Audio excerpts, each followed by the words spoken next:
Kota terbersih di Indonesia, Bang. Menarik nih. Sayangnya saya belum pernah ke semua kota yang ada di Indonesia. Jadinya saya nanya sama Trevo, IDN Times, dan Good News from Indonesia. Yang pertama ada kota Semarang. Saking bersihnya sampai dapat penghargaan kota wisata terbersih di ASEAN oleh ASEAN Clean Tourist City Standard periode 2020 sampai 2022. Keren nih. Yang kedua ada Balikpapan, kota yang sering dapat penghargaan Adipura. Itu adalah penghargaan di kota Indonesia dalam bidang kebersihan dan pengelolaan lingkungan hidup. Yang ketiga ada Surabaya, kota pahlawan yang jadi salah satu kota terbersih juga di Indonesia. Surabaya udah punya 119 penghargaan Adipura, 10 sertifikat Adipura, 5 plakat Adipura, dan 11 penghargaan kinerja pengurangan sampah pada kabupaten atau kota. Kalau kamu gimana? Kota kamu termasuk bersih gak? Kata kasar, menarik nih. Dia kan hewan yang setia, nurut, lucu-lucu gitu kan. Kenapa jadi sebutan yang kasar? Saya sampai nanya sama Quora dan IDN Times. Katanya sejarahnya gini. Sebuah kata bisa dianggap sebagai kata yang kasar karena adanya kesepakatan sosial. Karena kita sama-sama tahu itu kasar, ya jadinya kasar. Kata jadi kasar, sejarahnya itu ketika orang Belanda membedakan dirinya dengan pribumi Nusantara, yaitu orang Indonesia yang lagi dijajah. Orang Indonesia disebut kayak gitu karena mereka tahu kalau mayoritas penduduk Nusantara adalah Muslim. Nah, dalam Islam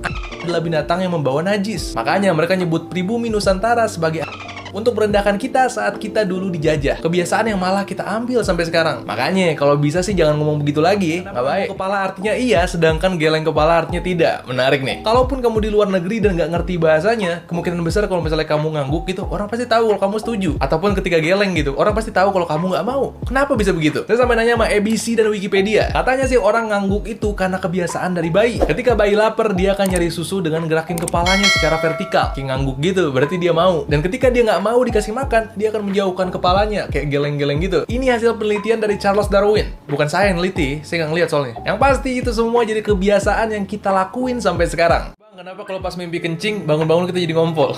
Menarik nih. Kalau kamu nemu WC di dalam mimpi terus mau pipis, jangan nih, itu jebakan Batman. Karena biasanya pas bangun, ikut ke transfer tuh pipisnya. Kenapa bisa begitu? Saya nanya sama Detik Health dan katanya ini namanya adalah false awakening. Seakan kamu bangun, padahal masih mimpi. Ngompol ini terjadi karena tubuh kamu banyak cairan. Contohnya kamu habis banyak minum, dan tubuh kamu mau ngeluarin cairan itu. Sama kayak kebelet biasa, bedanya kamu lagi deep sleep, lagi tidur terlelap banget. Otak ngirim signal ke kandung kemih, tapi dia nggak bisa ngapa-ngapain, soalnya kamu lagi tidur lelap banget. Ya udah, signalnya dikirim ke alam bawah sadar alias ke mimpi. Makanya kamu pipis di situ. Sayangnya kasur kamu ikut basah. Jebakan Batman.